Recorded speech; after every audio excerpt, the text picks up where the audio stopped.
की attribute set. अब देखते हैं कि ये की एट्रीब्यूट क्या होता है। तो की एट्रीब्यूट है आपका minimal number of attribute used to differentiate all tuples of the relation. अब बात करते हैं रिलेशन क्या होता है। तो जैसे कि ये आपका एक स्टूडेंट रिलेशन है, तो रिलेशन का मतलब है टेबल। जैसे कि आप देख रहे हैं ये क्या है, आपका एक टेबुलर फॉर्म में है, ठीक है ना। ये स्टूडेंट का जो डेटा है, ये स्टूडेंट का जो डेटा है वो एक टेबुलर फॉर्म में है। तो आपका रिलेशन का मतलब होता है टेबल, और टेबल क्या होता है, table is a collection of row and column, ठीक है ना। Table is a collection of row and column. तो टेबल्स में आपके रोज होंगे एंड कॉलम्स होंगे, ठीक है ना। तो यहाँ पर जो आपकी रोज है, रोज को हम टपल बोलते हैं। हम ऐसा बोल सकते हैं कि इस स्टूडेंट रिलेशन या इस स्टूडेंट टेबल की ये फर्स्ट टपल है या फर्स्ट रो है, ठीक है ना। ये सेकंड टपल हो जाएगा, ये थर्ड टपल हो जाएगा। तो टपल का मतलब है रो, ठीक है ना। तो टपल का मतलब हो जाएगा रो, रिलेशन का मतलब है यहाँ पर टेबल, और रो को हम रिकॉर्ड भी बोल सकते हैं, ठीक है ना। तो देखिए, इसको या तो आप टपल बोल सकते हैं, ये क्या है आपका, इसको या तो आप एक टपल बोल सकते हैं, ये आपका एक टपल है, ठीक है ना। या फिर इसको आप एक रो बोल सकते हैं, या फिर इसको आप एक रिकॉर्ड बोल सकते हैं। जैसे कि मान लीजिए स्टूडेंट S1 का रिकॉर्ड है, ये स्टूडेंट S2 का रिकॉर्ड है, ये स्टूडेंट S3 का एक रिकॉर्ड है। तो टपल बोल सकते हैं, रो बोल सकते हैं, या फिर रिकॉर्ड बोल सकते हैं। इसी तरीके से इसको या तो कॉलम्स बोल सकते हैं, ये आपके क्या है, ये कॉलम्स है, या तो आप इसको कॉलम्स बोल सकते हैं, या फिर इनको फील्ड बोल सकते हैं, या फिर इनको आप एट्रीब्यूट बोल सकते हैं, ठीक है ना। तो SID क्या है, SID इस स्टूडेंट रिलेशन में एक एट्रीब्यूट है, या फिर आप बोल सकते हैं SID इस स्टूडेंट रिलेशन में एक फील्ड है, या फिर आप इसको एक कॉलम भी बोल सकते हैं, ठीक है ना। की एट्रीब्यूट क्या होता है, की एट्रीब्यूट सबसे पहली बात तो ये है कि की एट्रीब्यूट आपका मिनिमल होना चाहिए, की एट्रीब्यूट आपका मिनिमल होना चाहिए, ठीक है ना। इसका और दूसरी बात ये है कि उस एट्रीब्यूट की हेल्प से आप उस रिलेशन की सभी टपल्स को डिफरेंशिएट कर पा रहे हो, ठीक है ना। की एट्रीब्यूट आपका मिनिमल नंबर ऑफ एट्रीब्यूट्स हैं, की एट्रीब्यूट आपका मिनिमल होना चाहिए। तो पहली बात तो ये है कि वो आपका मिनिमल होना चाहिए, ठीक है ना, यानी उससे छोटा पॉसिबल ना हो, ठीक है ना, उससे छोटा आपका पॉसिबल ना हो। और दूसरा ये है कि उस मिनिमल नंबर ऑफ एट्रीब्यूट से आप डिफरेंशिएट कर पा रहे होंगे उस रिलेशन की सारी टपल्स को, ठीक है ना। इसका मतलब आपको की एट्रीब्यूट का मतलब ये है कि वो मिनिमल नंबर ऑफ एट्रीब्यूट्स जिसकी हेल्प से आप इस रिलेशन के सभी टपल्स को डिफरेंशिएट कर पा रहे हो। For example SID student ID, यहां पर आप क्या देख रहे हैं, सभी स्टूडेंट्स की डिफरेंट स्टूडेंट IDs होंगी। तो स्टूडेंट्स ID के बेसिस पर आप इस स्टूडेंट रिलेशन के सभी टपल्स को डिफरेंशिएट कर पा रहे हैं। SID आपका एक की एट्रीब्यूट होगा, SID आपका एक की एट्रीब्यूट होगा। स्टूडेंट नेम के बेसिस पर आप इस स्टूडेंट रिलेशन की टपल्स को डिफरेंशिएट नहीं कर सकते हैं, क्योंकि ऐसा हो सकता है कि 2 स्टूडेंट्स के नेम सेम हो। या फिर पासपोर्ट नंबर को देख लीजिए, पासपोर्ट नंबर क्या होगा, पासपोर्ट नंबर सभी स्टूडेंट्स का डिफरेंट होगा। तो पासपोर्ट नंबर के बेसिस पर भी आप इस स्टूडेंट रिलेशन के सभी टपल्स को डिफरेंशिएट कर सकते हैं। तो आप ऐसा बोल सकते हैं कि आपका सेकंड की एट्रीब्यूट हो जाएगा पासपोर्ट नंबर। थर्ड देखिए लाइसेंस नंबर, लाइसेंस के नंबर के बेसिस पर भी आप डिफरेंशिएट कर सकते हैं। तो नेक्स्ट आपका की एट्रीब्यूट हो जाएगा लाइसेंस नंबर। तो ये आपका फर्स्ट की एट्रीब्यूट हो गया, ये सेकंड की एट्रीब्यूट हो जाएगा, ये आपका थर्ड की एट्रीब्यूट हो जाएगा। देखिए यहां पर आपका इस स्टूडेंट रिलेशन में कंस्ट्रेंट और गिवन है।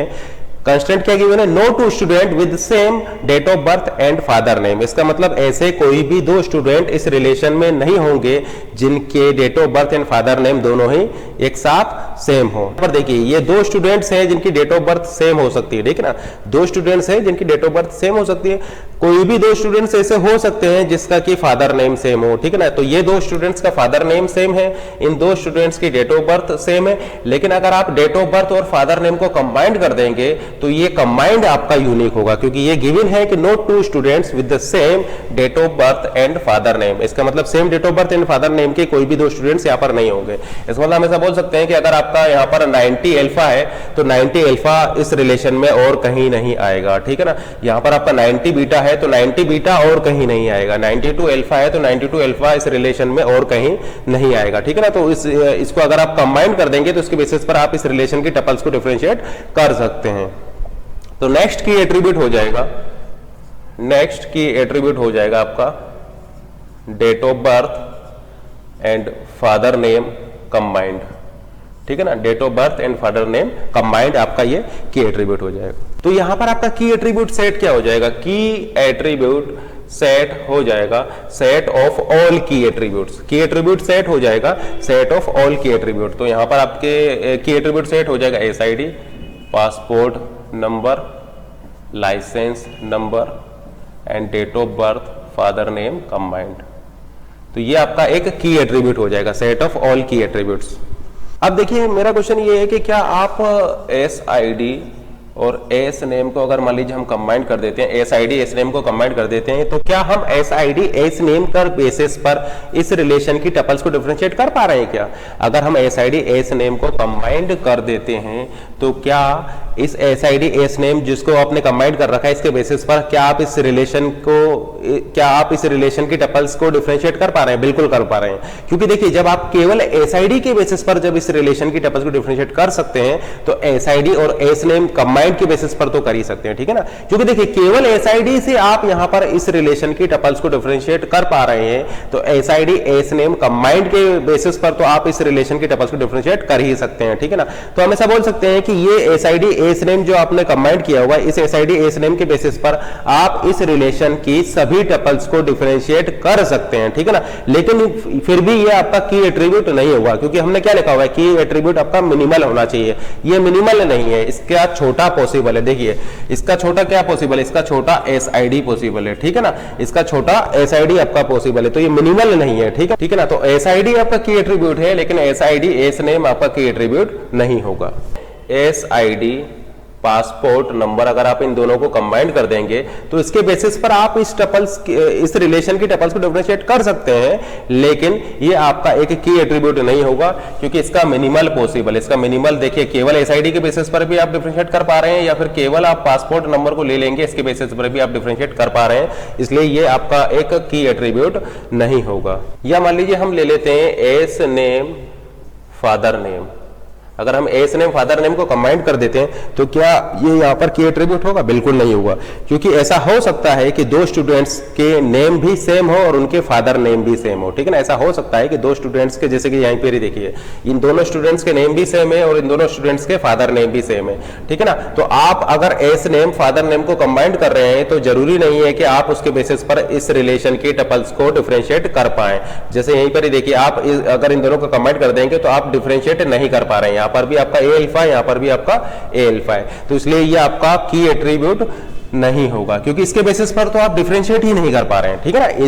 इसके बेसिस पर तो आप डिफरेंशिएट ही नहीं कर पा रहे हैं। हालांकि इसके बेसिस पर आप डिफरेंशिएट कर पा रहे थे, लेकिन ये चूंकि आपका मिनिमल नहीं था, मिनिमल इसका एग्जिस्ट करता है एसआईडी, इसलिए ये की एट्रीब्यूट नहीं था। यहां पर भी इसके बेसिस पर आप डिफरेंशिएट कर पा रहे थे, लेकिन चूंकि इसके मिनिमल पॉसिबल थे इसलिए ये की एट्रीब्यूट नहीं था, लेकिन इसके बेसिस पर तो आप डिफरेंशिएट कर ही नहीं पा रहे हैं, तो ये तो आपका की एट्रीब्यूट नहीं होगा, ठीक है ना। रिलेशन के लिए आपके 4 की एट्रीब्यूट हो जाएंगे। कैंडिडेट की क्या होती है? तो आप ऐसा बोल सकते हैं candidate key same as key attribute set. Candidate key is same as key attribute set, इसका मतलब इस रिलेशन के लिए कितनी कैंडिडेट की हो जाएगी? इस रिलेशन के लिए 4 कैंडिडेट की हो जाएंगी। तो ये जो आप देख रहे हैं ये इस रिलेशन के लिए कैंडिडेट की है, ठीक है ना। आप ऐसा बोल सकते हैं इस रिलेशन के लिए ये फर्स्ट कैंडिडेट की है, ये इस रिलेशन के लिए आपका सेकंड कैंडिडेट की है, ये थर्ड कैंडिडेट की है और ये फोर्थ कैंडिडेट की हो जाएगी। तो इस रिलेशन के लिए आपके पास 4 कैंडिडेट की हो जाएगी, तो ठीक है ना। तो इस रिलेशन के लिए आपके पास 4 कैंडिडेट कीज हो जाएगी। तो हम ऐसा बोल सकते हैं कि कैंडिडेट की के केस में भी आप ये मिनिमल की कंडीशन चेक करेंगे। इस कैंडिडेट की के केस में भी आप ये मिनिमल की कंडीशन चेक करेंगे और उस कैंडिडेट की के बेसिस पर आप उस रिलेशन के सभी टपल्स को डिफरेंशिएट कर पा रहे हो, ठीक। प्राइमरी की क्या होगी? प्राइमरी की क्या होगी?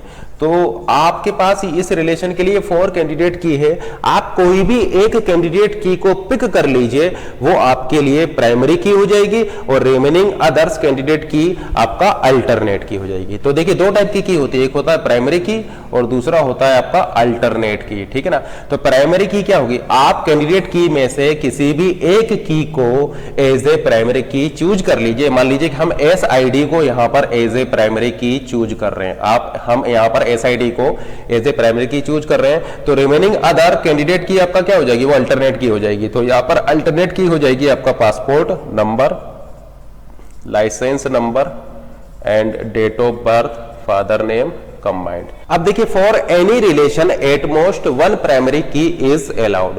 For any relation at most 1 primary key is allowed, इसका मतलब किसी भी रिलेशन के लिए आपका एट मोस्ट 1 प्राइमरी की हो सकती है, ठीक है ना। एक से ज्यादा प्राइमरी की किसी भी रिलेशन के लिए नहीं हो सकती। अल्टरनेट की कितनी हो सकती है, ठीक है ना। तो देखिए ये जरूरी नहीं है कि अल्टरनेट की आपका हमेशा एग्जिस्ट करे। फॉर एग्जांपल आपके पास एक रिलेशन है और उस रिलेशन में आपके पास केवल एक ही कैंडिडेट की है। मान लीजिए आपके पास एक रिलेशन है और उस रिलेशन में केवल एक ही कैंडिडेट की है, तो जो एक कैंडिडेट की है उसको आप प्राइमरी की एज्यूम कर लेंगे, तो उस केस में क्या हो जाएगा, उस केस में अल्टरनेट की आपका 0 हो जाएगा। तो जरूरी नहीं है कि आपका अल्टरनेट की एग्जिस्ट करे, ठीक है ना। तो आप क्या देख रहे हैं, आपकी जो अल्टरनेट की है वो एग्जिस्ट हो कर भी सकती है और नहीं भी कर सकती है, ठीक है ना। तो आप ऐसा बोल सकते हैं कि अल्टरनेट की जो होगी वो आपका ग्रेटर देन इक्वल टू 0 भी हो सकती है, ठीक है ना। ऐसा हो सकता है कि उस रिलेशन में एक भी अल्टरनेट की ना हो, या ऐसा हो सकता है कि उस रिलेशन में 1 अल्टरनेट की हो, या ऐसा हो सकता है कि उस रिलेशन में मोर देन 1 अल्टरनेट की हो। जैसे कि इसी केस में देखिए, इस केस में आपका 3 अल्टरनेट की यहां पर एग्जिस्ट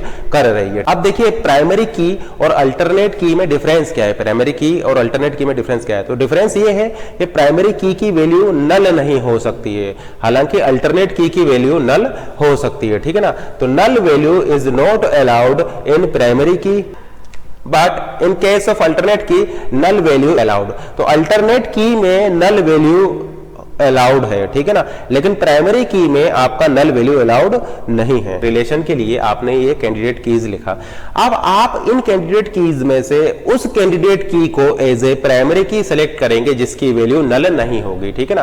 क्योंकि देखिए ऐसा हो सकता है कि किसी स्टूडेंट के पास पासपोर्ट ना हो, किसी स्टूडेंट के पास पासपोर्ट ना हो, तो वहां पर आपका नल वैल्यू आएगी, ठीक है ना। तो आप फिर आप उस केस में पासपोर्ट नंबर को एज ए प्राइमरी की नहीं ले सकते हैं, क्योंकि प्राइमरी की वैल्यू नल नहीं हो सकती है। या मान लीजिए किसी स्टूडेंट के पास लाइसेंस नंबर ना हो, तो वहां पर भी फिर आप उसके इस केस में आप इसको प्राइमरी की नहीं ले सकते हैं, ठीक है ना, क्योंकि नल वैल्यू आपका प्राइमरी की में अलाउड नहीं होती। लेकिन डेट ऑफ बर्थ और फादर नेम तो होगा ही, ठीक है ना, उस स्टूडेंट का date of birth father name तो होगा ही।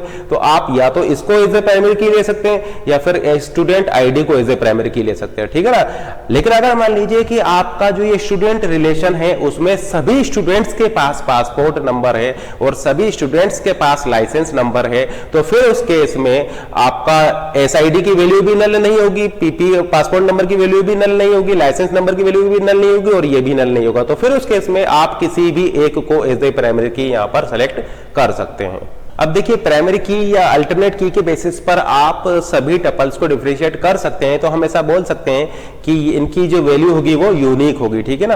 क्योंकि देखिए प्राइमरी की या अल्टरनेट की के बेसिस पर आप उस रिलेशन की सभी टपल्स को डिफरेंशिएट कर पा रहे हैं, तो हम ऐसा बोल सकते हैं कि उनकी वैल्यूज यूनिक होगी। जैसे कि देखिए यहाँ पर एसआईडी क्या है आपका यूनिक है, ठीक है ना, S1 S2 S3, या फिर पासपोर्ट नंबर क्या है सभी का यूनिक है, लाइसेंस नंबर सभी स्टूडेंट्स का क्या है यूनिक है, ठीक है ना। तो हम ऐसा बोल सकते हैं कि यूनिक का मतलब हो जाएगा not allowed to be duplicate, ठीक है ना। तो डुप्लीकेसी वहां पर नहीं आएगी, डुप्लीकेसी जब वहां पर नहीं आएगी तो हम ऐसा बोल सकते हैं कि उस रिलेशन की सभी टपल्स को आप डिफरेंशिएट कर सकते हैं। और नॉट नल का मतलब है कि उसकी वैल्यू आप नल नहीं ले सकते हैं। तो यहां पर हम ऐसा बोल सकते हैं प्राइमरी की केस में ये आपका यूनिक होगा प्लस नॉट नल होगा, यूनिक प्लस नॉट नल होगा। जबकि अल्टरनेट की में क्या हो जाएगा, अल्टरनेट की में केवल यूनिक होगा, ठीक है ना, अल्टरनेट की में केवल यूनिक होगा। क्योंकि अल्टरनेट की वैल्यू, क्योंकि अल्टरनेट की में नल वैल्यू अलाउड है